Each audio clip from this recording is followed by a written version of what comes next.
Ekor Kapatisi TV. Together we achieve, together we can fly, reaching for the sky. ICFA University, Meghalaya.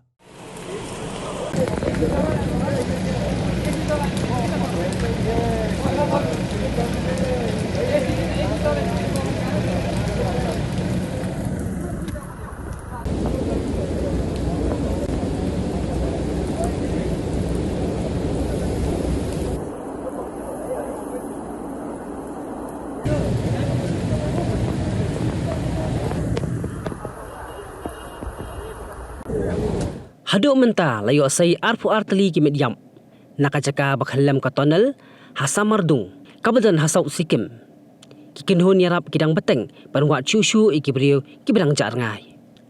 Ka Jingwad Briew ki kenhun yarap kadai Khyllem sange bat sngi bat miet namar bekidang dan bun ki basya telap syapuk khandau. Ka sarkar Sikkim kala pentim bagi kenhun yarap ki badan hakani ka jaka mentah ki kenthop ya ka kenhun Eastern Coalfield Limited ki National Disaster Response Force, ka State Disaster Response Force, bat ki waipan ki belawan ra, bat ki mesin ki baklan, pan pendan kam hakani ka Jingwad Briew.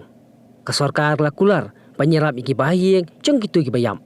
Kani ka Khyllem ka tunnel, ha NHPC Testa Stage 4 Hydraulic Project kadi ka wai ni ki jinja ka bahaye ka belaja ha Sikkim.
Pidan dukan marbam ndai compare la ka bared ka pidi harut surok ni ka bahe kum ki restaurant bat ki wei ni pishat roti shat cake bat ki wei na ka benta ka koi ka khya jong ki pat ba nong bam nong di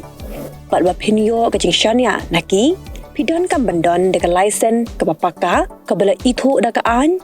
kata ka Food Safety and Standards Act arjar henriu link ba ka section lai phuwei iwei Kamde ka ba bapinyo ka license pila ba na apply ka online link ba ka website foscas.fssai.gov.in da ka ba pihap pan upload ru ikot kisla badan kam kat kum ka judging kam jong pi pila ru banyak kendo iki designated officers lani food safety officers ke badan ha ka office terekam jong u lani ka district medical and health officer habaro ke district ke badan ha Meghalaya latno tang ha is khasihers pila banlet bet ka office terekam jongki ka commissionerate of food safety ke badan halowa lachumya